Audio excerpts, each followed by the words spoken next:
Voilà, le 31 août 1997, c'était d'ailleurs le jour du décès de la princesse Diana, que nous avons appris à notre levée matinale. Nous partons pour l'Autriche. Nous traversons la Suisse, dans les vignobles de Neuchâtel, pour nous trouver 2 heures plus tard en arrêt déjeuner sur notre route suisse. De là, nous passons près du lac de Thun, avec un très joli panorama. Et nous arrivons à la principauté du Liechtenstein. On voit le château de Vaduz. Le village et le château tout à fait en haut, à gauche. Feldkirch, nous sommes maintenant en Autriche.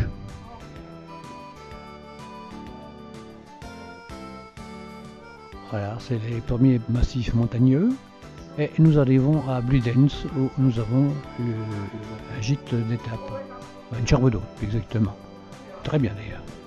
Le lendemain matin, nous attaquons le Tyrol, par Solden, dans une petite vallée, avant de rejoindre la montagne en direction du col de l'Alberg. Une première visite dans une station de ski, station d'été également, c'est Lech.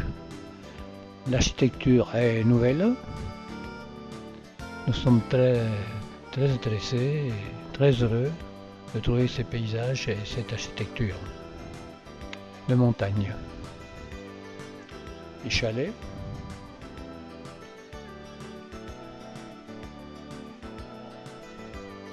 C'est pas tout à fait nos chalets de Savoie par exemple. C'est différent. C'est très bien, très fleuri d'ailleurs.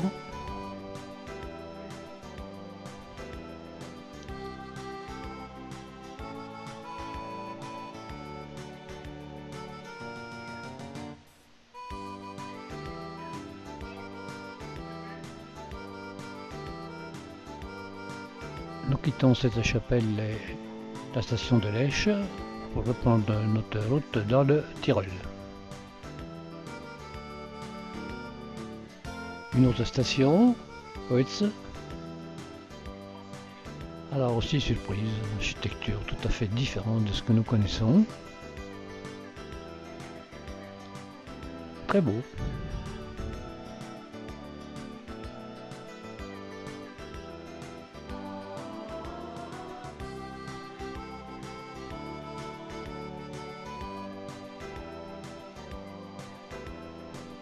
Au centre du village.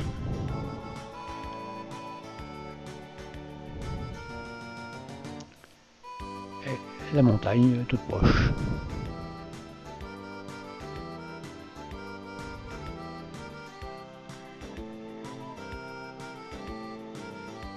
Toujours le Tyrol avec ses belles prairies et ses belles forêts. Et nous arrivons au col de l'Alberg, devant l'hôtel de l'Hospice, qui n'est pas sans me rappeler un voyage effectué 8 ou 10 ans plus vite. D'ailleurs le Quart Gautier qui était de notre région. Nous redescendons maintenant sur l'autre versant, Saint-Anton, station de ski célèbre.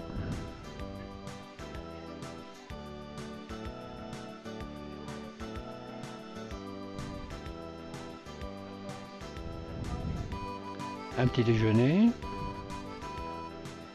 Gasthof, voilà, restaurant, toujours de beaux chalets de montagne.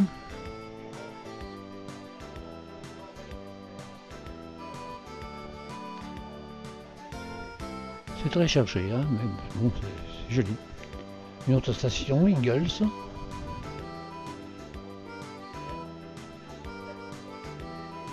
Tout à fait différent. Cette maison bourgeoise, château, un vent de plume et la montagne. Très bien. Un autre chalet.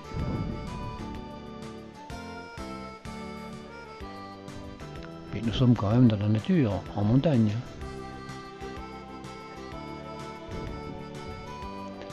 Un autre village avant d'arriver à Innsbruck, que nous découvrons là au bord de l'Inn, la rivière qui traverse cette cité importante où se déroula il y a quelques dizaines d'années, les Jeux Olympiques.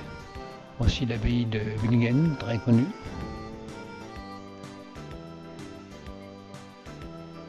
Avec un décor intérieur très baroque.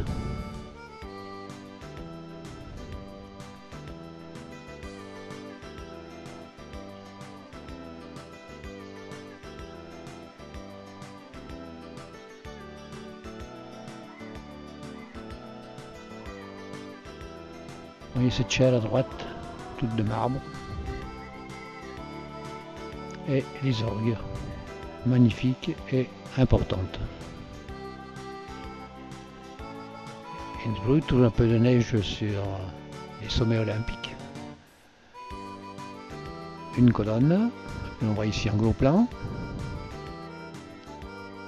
Et puis Innsbruck dispose également d'un arc de triomphe. Souvenir de Maximilien. Et le centre, où on commence à découvrir l'élément le plus important, le toit d'or.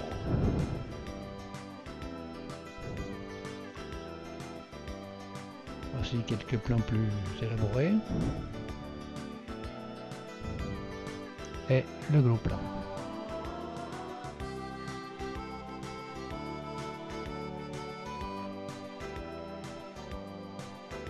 C'est vachement bien. Très connu des Français puisque c'est une ville qui a été libérée par les troupes françaises. Regardez par exemple cette architecture. Pas ordinaire, hein. C'est vraiment baroque. C'est en plus gros plan. Et une baie en très gros plan.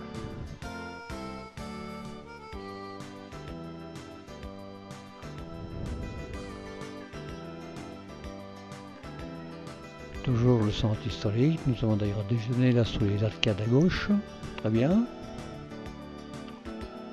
On retrouve dans une autre photo les immeubles de cette place et ce passage couvert.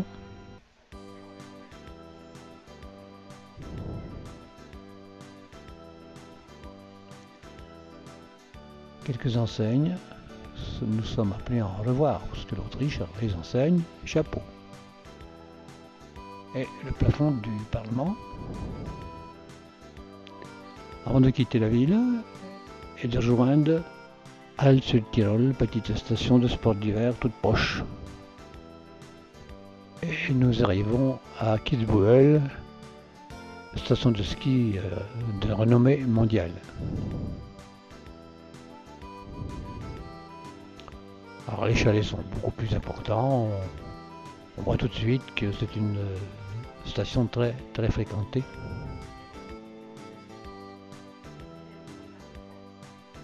Voilà, toujours de beaux chalets très fleuris. Et maintenant nous joignons la deuxième ville importante de notre périple, Salzbourg. La rivière et la cité avec tous ses clochers et le château, que l'on voit en plus gros plan.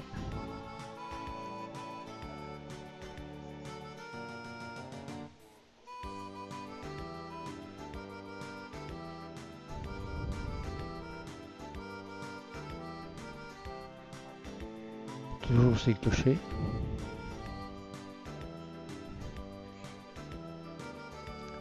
Ils abondent, hein, n'est-ce pas? Et toujours au-dessus la citadelle des Offenburg, comme ça, et la multiplicité des enseignes dans toutes les rues. Voilà, c'est un fleurissement d'enseignes, plates forgées de tout acabit.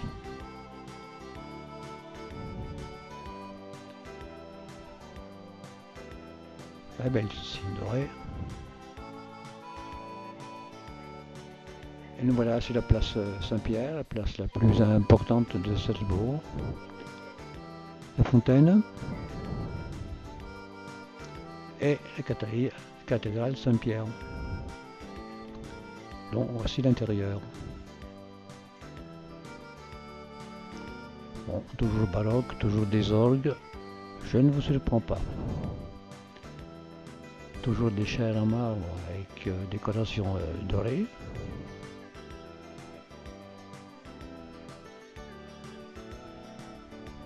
Sous un autre angle. Et la coupole.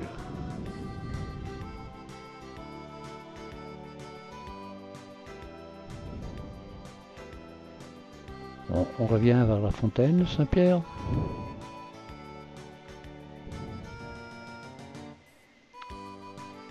Un plan un peu plus gros.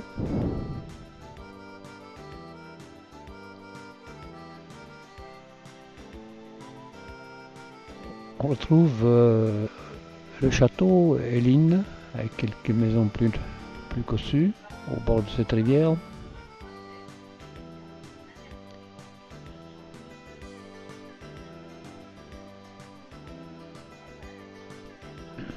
Voilà une statue importante, représente je ne sais quoi d'ailleurs. Oh, une fourche, un trident, bon, ça m'appelle rien. Tiens, aussi, Jeannette qui fait de l'écriture. Ça, c'est les traditionnelles cartes postales qui vont partir en famille. Un peu de shopping maintenant. En toile de fond, toujours le château. Et autre chose, les jardins Mirabel.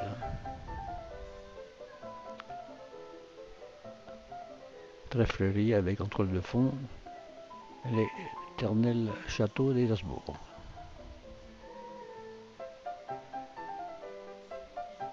Ok, ça vaut le coup d'œil.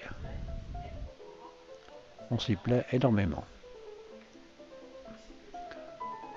Renette dans ce jardin. C'est le jardin Mirabel. Avec un beau jet d'eau. Salzbourg, c'était la cité aussi de Mozart. Il y a la maison de Mozart, les chocolats Mozart, enfin bref. On ne peut pas tout faire.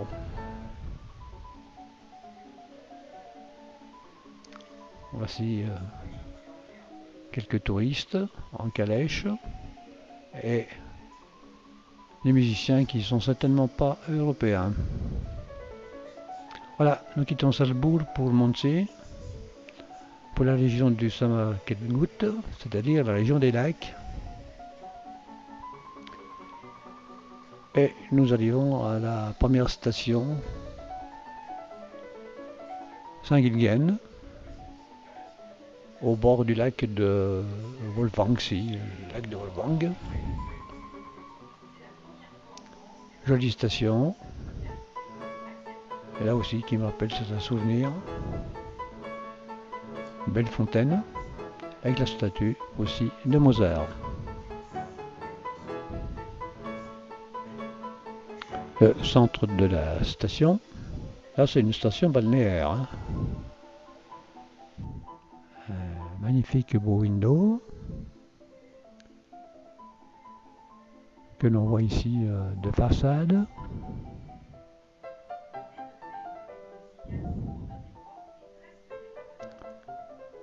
Agatha House, c'est un hôtel.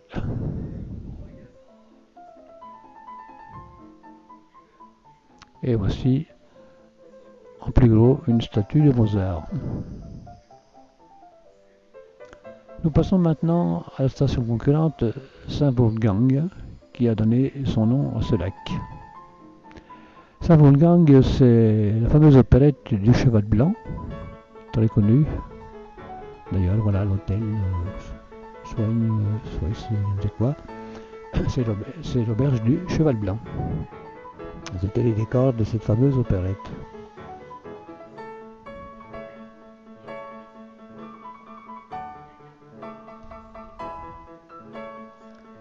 Voilà la terrasse. Ah, ici on voit très bien Wesser aussi.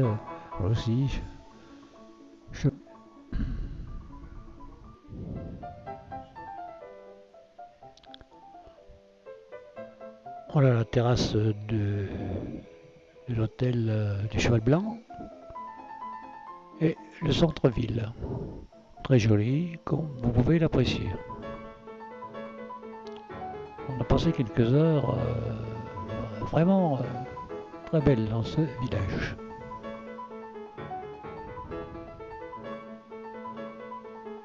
Ce n'est pas une station de montagne, c'est une station balnéaire. Tiens, on voit Renette au premier plan.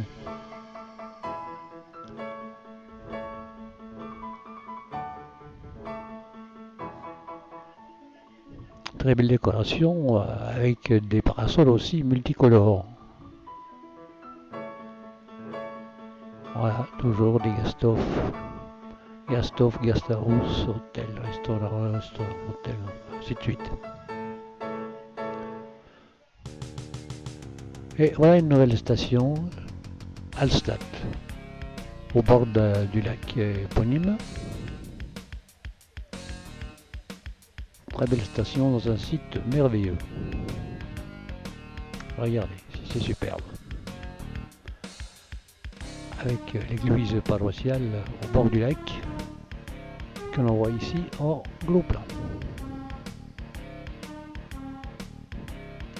Et au bord du lac, près de l'église, surprise, le cimetière. Et un cimetière pas ordinaire.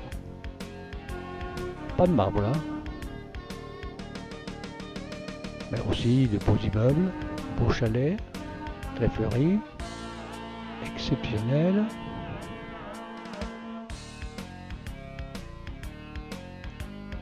Tiens, les fleurs sont bleues ici, bleu mauve. On n'a pas de rouge, pas d'uranium, bizarre.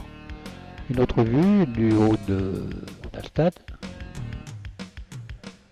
Et on retrouve la vue traditionnelle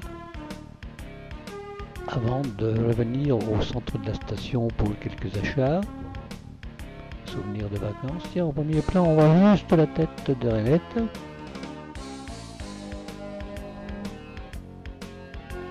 On ne se lasse pas de voir et de revoir ce joli site.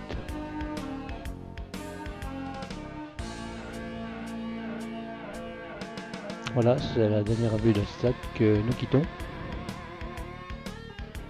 pour rejoindre Gossau puis Zalmsee, où nous trouvons ici des chambres d'hôtes très bien placées sur le balcon supérieur. Ici, un petit pincement de cœur, on était dans un restaurant, ça sentait une nazie à plein nez.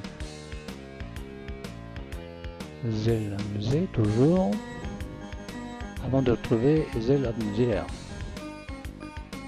avec les balcons très fleuris et ce clocher d'église très élancé. De là, on a une vue superbe sur le massif du Großglockner, qui est le plus haut sommet de l'Autriche.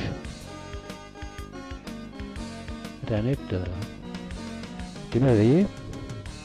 Et puis nous passons par Grimm, pour voir les chutes d'eau les plus hautes d'Europe. Ça, c'est une statue. Hein.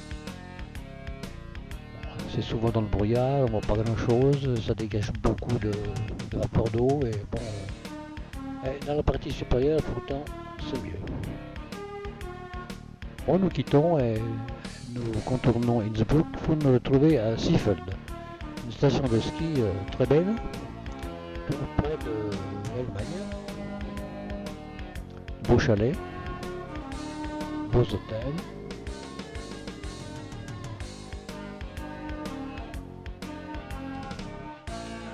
Voici le restaurant, nous avons dîné le soir. Et puis notre établissement de chambre d'hôte. On est d'ailleurs très bien. Le matin au réveil, surprise, petite pluie. C'est notre vue depuis notre chambre. Et à droite, un balcon que l'on voit ici en gros plan. C'est une sorte de boule d'eau d'ailleurs. Puis le casino local. Les chalets classiques, fleuris bien sûr.